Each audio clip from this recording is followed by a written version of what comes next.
خلف وريتا أصاف الزملاء اللي تعودنا عليهم أسبوعيا بفقرات مميزة سريعة خفيفة وبنفس الوقت أيضا فيها كثير من المعلومات. لليوم وضمن فقرة ديزاين رح يطلوا علينا استثنائيا من خارج الاستوديو. نحن وياكم نروح إلى فقرة ديزاين بشكلها المتميز لليوم.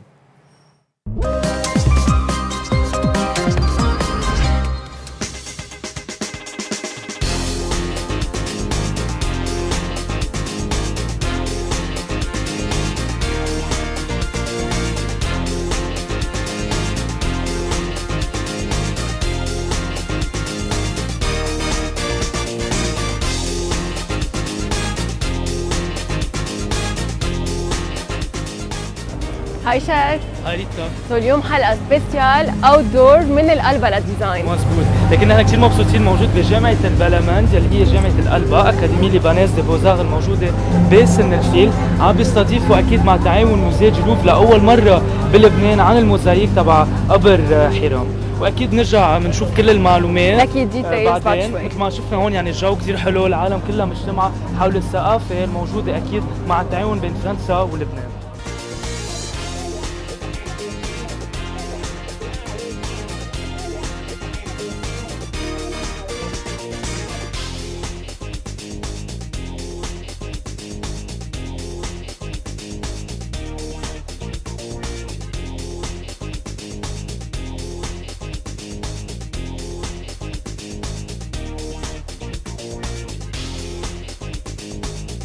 لكن هاي شادي، هاي ريتا. حلقة جديدة من ديزاين، اليوم اكسكلوسيفلي اوت دور من جامعة القلبة.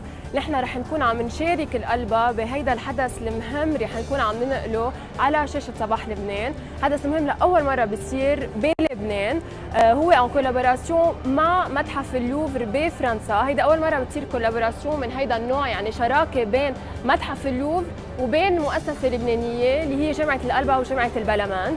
لكن نحن كثير مبسوطين بهيدا الحدث. هيدا الحدث رح نكون عم نشوف فيه عرض للموزاييك دو قبر حرام. هيدي الموزاييك اللي كانت موجودة بكنيسة كريستوف حماوي اذا بدك بالجنوب لبنان، اللي هي موجوده حد قانا، اللي هي عندها كمان اهميه كثير كبيره بلبنان. بهيدي الاكسبوزيسيون رح نكون عم نشوف مثل اذا بدكم بروجيكسيون فيرتويال عن الموزاييك، رح نقدر نشوفها هون لكل العالم اللي منهم قادرين يسافروا على فرنسا ويفوتوا على لوفر ويشوفوا هيدي الموزاييك الخاصه بلبنان.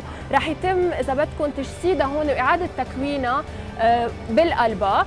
دونك ورح نشوف كمان كذا بلانش اكسبليكاتيف. شادي خبرنا اكثر كمان. يعني ريتا اول شيء انا كثير مبسوط ديجا نحن بجامعتنا صراحه بالقلبه مثل ما قالت ريتا.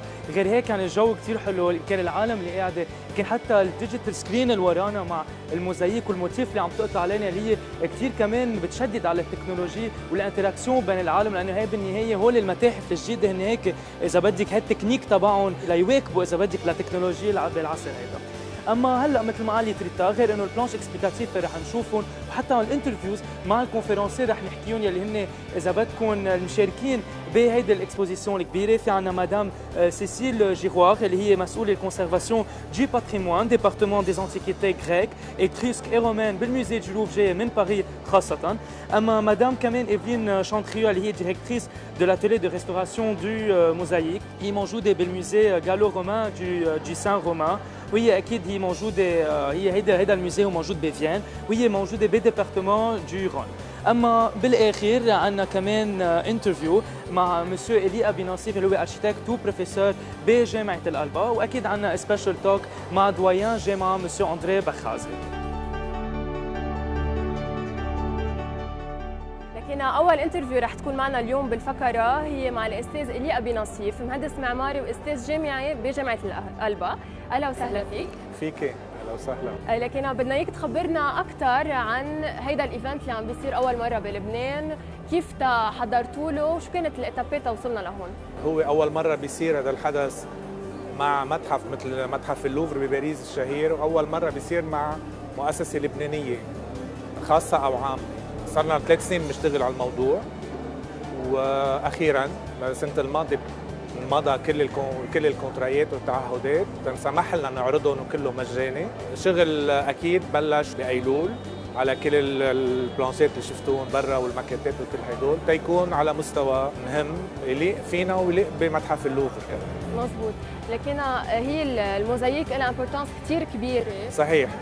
ليه جبناها على لبنان وشو الهدف منها وليه بجامعه القلبة خصوصا؟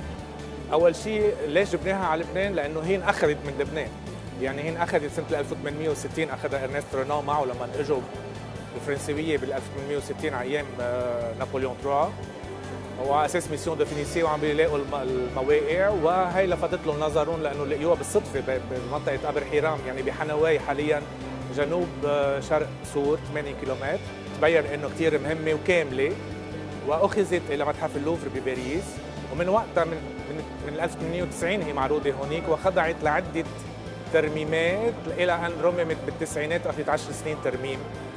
نحن الهدف تبعنا كان انه هالتراث المهم لانها كامله 120 متر مربع، بهمنا انه اللبنانيه يتعرفوا على تراثهم ويعرفوا غنى هالتراث، مش كل الناس قادره تسافر على باريس وتروح على متحف اللوفر تتشوفها، بقى ظهرنا اذا بدك اللوفر من العلبه تبعه مع انه متحف مهم واللي بدك اياه، ولكن كان هدفنا انه اللبنانيه مش كلهم قادرين يسافروا، خليها القطعه اللي هي اصلا لبنانيه متورخه بال 575 يعني القرن السادس توصل لكل الناس، توصل لكل اللبنانيه ويقدروا هاللبنانيه يشوفوا شو عندهم غنى تراث ويشوفوا قيمته ويتعرفوا عليه ويحافظوا عليه، اهم شيء ويحافظوا عليه.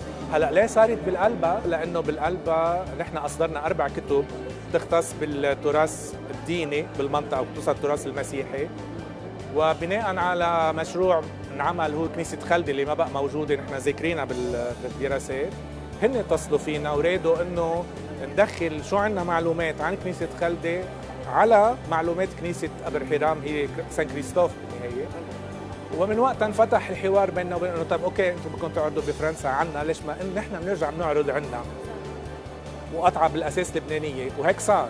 اخذت 3 سنين ماشي الحال، بس بالنهايه وصلنا نعرضها اكيد مش هي ذاتها، واشتغلنا عليها بطريقه هندسيه انه ترجع تشوفي انه لان حاليا ما في شيء، محلها ما في شيء، بمنطقه حنواي ما في شيء، انعمل بطريقه انه رجعنا هندسيا اشتغلناها بطريقه فيرتويال ترجع تبين كانها عم تتعمر، عملنا لها منظورات داخليه وخارجيه ومجسمات الناس يقدروا يرجعوا يعيشوها بطريقه ولو منها حقيقيه 100%، ولكن قعدنا ما كان بلبنان من باواخر القرن السادس يعني من 1500 سنه بتقولي قعدناه ولانه رمزيا على ارضه وعلى بلده تكل هاللبنانيه يعرفوا شو عندهم، ويا ريت بنقدر نجيب بعد اكثر ونعمل اكثر. هلا قدرنا اتصلنا باثنين من اللوفر سيدتين مهمتين، سيسيل جيروار اللي مختصه هي بالموزاييك رح تحكي لكم يمكن عنها شوي عن الموزاييك، ومدام ايفلين شانتريو من متحف سان رومان انغال مختصه بالترميم اللي هي رممت الموزاييك قضيت 10 سنين. دونك عاملينها بشكل انه تكون كامله متكامله نقدر نوصل الاهم رساله ممكنه للشعب اللبناني. هيدي الموزاييك كانت موجوده بكنيسه كريستوف يلي هي الوحيده بالشرق الاوسط، الوحيده بالشرق الاوسط الحامله اسم القديس خريستوفوروس الحامل المسيح اذا بدك باليوناني، هي الكنيسه الوحيده لانه هو اصلا من اصل كنعاني، ومعروف انه سور وصيدا وضواحيهم هن ما يسمى بارض كنعان، وكانه ردينا لها الكنيسه ردينا لها القديس اعتباره اللي هو كان شهيد بسنه 250 يعني منه اسطوره او بورتوكلي بحطوه بالسيارات، لا شخصيا وجدت استشهدت بال 250 وبنيت هالكنيسه 200 سنه بعدين على اسمه، الوحيده بالشرق الاوسط والكامله الموزاييك اللي رح تشوفوها كامله ما ناقصها الا بعض الاشياء، وفخر لنا نقدر نرجعها ولو بطريقه ما الى ارضها الاساسيه، الى تراثها، الى حنينها، الى شعبها، الى ناسها. لكن مثل ما شفتوا الجو كثير حلو، ان كان هيك عجقه العالم عن جد الواحد يا ريت تكون لو هون معنا. لنكمل الانترفيوز اللي محضر لكم اياها، المره انا مع مدام سيسيل جيروار. Donc madame Cécile Giroir, vous êtes la bienvenue au Liban. Merci pour votre accueil. Donc vous êtes contente, vous êtes au Liban. Comment vous avez trouvé le Liban à première vue Écoutez, c'est un pays qui est extrêmement chaleureux. Nous y recevons un accueil qui est vraiment royal. Et donc nous sommes vraiment très contentes de pouvoir participer à cette collaboration avec l'Alba. Voilà. Donc, Madame Cécile, je voulais juste vous demander deux petites questions, comme on a déjà parlé précédemment. Je voulais juste vous demander quel est le conseil qu'on doit dire et initier les Libanais pour leur dire que voilà, on a suffisamment de patrimoine au Liban et quelles sont les lois peut-être qui nous permettent plus tard de vraiment respecter ce patrimoine et non pas avoir tout ce problème au Liban. Écoutez, le Liban conserve un patrimoine archéologique absolument exceptionnel. Alors moi, je m'intéresse plus particulièrement à la période romaine. Et effectivement, le Liban regorge de vestiges archéologiques d'époque romaine qu'il nous faut absolument connaître et étudier et donc préserver, alors sur site ou en musée quand la préservation sur site n'est pas possible. Mais en tout cas, effectivement, sachez que vous disposez d'un patrimoine tout à fait exceptionnel et qu'il faut faire tout ce qu'il faut pour pouvoir le préserver. Voilà. Donc là, le sujet d'aujourd'hui de cette exposition, c'est le Qabr Hiram. Comme on a dit que c'est un vestige qui a été découverte au temps de Napoléon III. Et voilà, donc avec les recherches qui ont duré, la restauration qui a duré de 10 ans et maintenant elle se retrouve au Louvre. Donc les polémiques qui se posent aujourd'hui, c'est que est-ce que les vestiges qui appartenaient au pays précisément, pourquoi elles sont au Louvre et voilà donc. Alors c'est effectivement une mosaïque, un pavement de mosaïque qui a été découvert lors d'une mission archéologique qui a été menée en 1861 par un grand philologue français qui s'appelait Ernest Renan. Cette mission a été en fait concomitante d'une expédition militaire qui visait à régler les conflits entre les Druzes et les Maronites. Et donc cette expédition militaire a été associée à une exploration archéologique et c'est au cours de cette exploration que le pavement a été découvert fortuitement. Alors il a été transporté en France avec l'accord à l'époque des autorités locales et donc effectivement maintenant il se trouve conservé au musée du Louvre. Voilà, donc en espérant que les conflits religieux qui étaient avant au Liban, voilà, donc petit à petit on peut vraiment les effacer. Alors il faut bien voir que Ernest Renan a aussi pris l'initiative de faire transporter ce pavement, car à l'époque, il remarquait beaucoup de pillages sur les sites et pour préserver les vestiges qui étaient découverts, il préférait donc les transporter en France dans une collection publique pour les rendre finalement accessibles et surtout les conserver. Donc Madame Cécile, je veux vous remercier pour cette petite entrevue en vous espérant une très bonne chance pour votre conférence. لكن خلصنا هلا الانترفيو مع مدام سيسيل جيروا ورح ننتقل ماريتا مع انترفيو مدام ايفلين شانتريو يلي هي ديريكتريس دو l'atelier de restauration du mosaïque musée gallo-romain de Saint-Romain en Galles بفيين اللي هي مسؤولة عن الديبارتمون du Rhône. نرجع نشوفكم اكيد ماريتا. وهلا رح نكون عم نحكي مع مدام ايفلين شانتريو رئيسة قسم الترميم في متحف Saint-Romain en Galles, département du Rhône. Bonjour madame. Bonjour. Donc vous avez fait les travaux de conservation sur la mosaïque de Qabr Hiram. Combien ça vous a pris du temps et quelles sont les techniques que vous avez fait afin d'aboutir à l'état final de la mosaïque? Alors ce sont des travaux qui sont échelonnés sur 10 ans environ, qui ont duré très longtemps puisque c'est une mosaïque très grande. Et ces opérations ont consisté à rassembler la mosaïque qui était fragmentée en presque 100 éléments, les rassembler de manière à rétablir son unité. Donc on a enlevé l'ancien support qui était un support de ciment puisqu'elle avait déjà été restaurée au 19e siècle. Et on a remplacé ce support de ciment armé qui était très lourd par des supports synthétiques très légers et résistants qui permettent en fait de rassembler plusieurs fragments en panneaux de dimensions assez importantes. Donc maintenant la mosaïque est fragmentée en un nombre inférieur de panneaux et elle est présentée dans son ensemble. Et les travaux de conservation qui ont été faits sur la mosaïque avant qu'elle arrive chez vous, ils n'ont pas trop affecté la mosaïque. Ça n'était pas trop difficile pour vous à manipuler la mosaïque et à travailler dessus? Alors, ce qui était difficile, c'était le support de ciment qui était très lourd. Donc, c'est toujours une opération longue et délicate parce qu'il ne faut pas endommager la mosaïque. En revanche, notre intervention a permis de conserver l'authenticité de cette mosaïque qui n'avait pas été modifiée par les restaurations antérieures du 19e siècle. Ce qui est assez rare parce que parfois, les mosaïques sont transformées par des restaurations qu'on peut dire abusives. Et là, c'était vraiment une opération qui a cherché à rétablir cette continuité et en respectant l'authenticité. Oui, et qu'est-ce qui vous a plu le plus dans cette mosaïque? Pour vous, qu'est-ce qui distingue cette mosaïque? Alors c'est une très grande mosaïque, 100 mètres carrés, 120 mètres carrés si on rajoute les espaces de liaison. C'est une mosaïque qui appartenait à un édifice, donc on sent toujours la présence du bâtiment, donc de l'église. dans lequel elle était. Et puis elle était dans un état de conservation remarquable, ce qui est très rare. Et puis elle a un décor fabuleux. Et vous pensez de retravailler sur une telle mosaïque dans votre nouveau Non, je pense que projet? pour nous, je dirige cet atelier depuis 35 ans, puisque je suis arrivée en 80. Et jusqu'alors, et je pense que ce sera toujours l'opération la plus marquante qu'on ait eu à traiter à l'atelier de restauration de Saint-Romain-en-Galles. Donc c'est l'apogée pour vous et vous avez trop On aimé. peut toujours dire que la suite nous réservera peut-être de belles surprises, Exactement. mais jusqu'alors, on peut dire que c'est notre opération phare.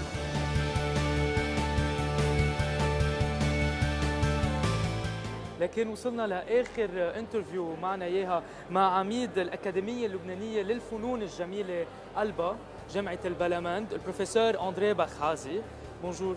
يا اهلا وسهلا فيكم. يعني بتشرفنا انه نكون بالألبا، خاصه نحن تلاميذ عندكم، وقد ايه بتشرفنا انه نكون بهيك جامعه نقولوا لائقه للثقافه اللبنانيه اللي عندنا اياها. انا بشكرك اول شيء، وبيكبر قلبي لما اشوف طلابنا عم بياخذوا هدول اللي انت عم تاخذوا. انا بهنيك اول شيء، وان شاء الله دائما لقدام. انا اليوم يوم عيد لنا بالألبا، يعني حقيقه الألبا جامعه البلمند عم تعمل شغله مميزه اليوم. رح اقول بس هيك وصفي شو وصلنا لهون. نعم. ليش وصلنا لنعمل هالمعرض يلي مع علاقه مع اللوفر. حقيقه عندنا نحن باتريموان، عندنا كور بالاركتكتور، وانت تكون اكيد عرفتوا اسمه كور باتريموان ريليجيو. وهذا الباتريموان ريليجيو ما بيقتصر بس على الكنائس، يمتد على كل دور العباده، مساجد، كنائس، حتى وصلنا لكنيس يهودي موجود بصيدا كمان.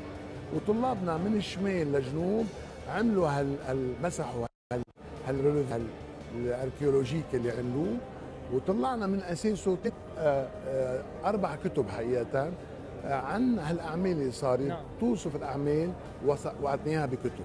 بدي انا اقول شغله كثير مهمه، وهيدي هي رسالتنا اللي عم نوجهها طلابنا.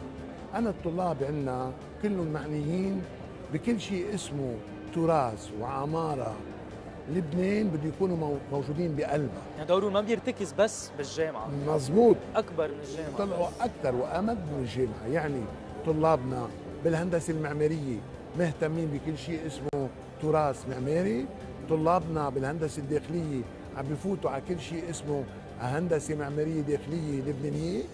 حتى اللاندسكيبنج اللي كل شيء بسموه الانفيرمنتال البيئوي، البيئه عندنا عم بيدرس طلابنا كل شيء مشاكل بيئيه عندنا، لانه انا بدي اوجه طلابنا لكل مشاكلنا الوطنيه ليصير في ارتباط اكثر. بدي اشكرك بروفيسور اندري بخازي على الاستضافه بجامعه بلمند، وخاصه نحن تلفزيون لبنان بتشرف انه نكون موجودين بجامعه بلمند الألبا. بشكركم كثير.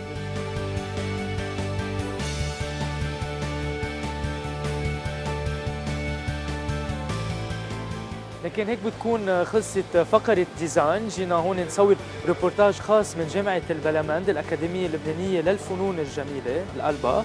وريتا هيك انبسطتي، حبيت الجو يكون اكيد. يعني انا كثير انبسطت لانه لكل العالم اللي منهم قادرين يشوفوا هالتراث اللي نحن عنا اياه كان بلبنان الموجود، ما كنا يمكن بنعرف بوجوده. عارفين قيمته اكثر باللوفر، نحن هلا رجعنا جبناه على لبنان على امل انه كل التراث اللي موجود برا اللي مختص باللبنانيه يرجع على لبنان ويكون عندنا البوسيبيليتي انه نشوفه ونستفيد منه. واكيد يعني نحمس كمان لانخراط الثقافه والهيك لكل الشباب اللبنانيين لانه ينخرطوا بجو الثقافه الموجود بلبنان. يعني مثل ما عم بتشوفوا كثير في عنا من الثقافه وكثير في عنا من الكولتور، عنا اذا بدكم عنا كل شيء. المهم الواحد يهتم انه هيك نتحمس شوي شوي اكثر من هيك. اكيد. خلص وهيك بتكون خلصت فقره الديزاين لليوم. نحن بنرجع بنشوفكم نهار الجمعه بساين ان.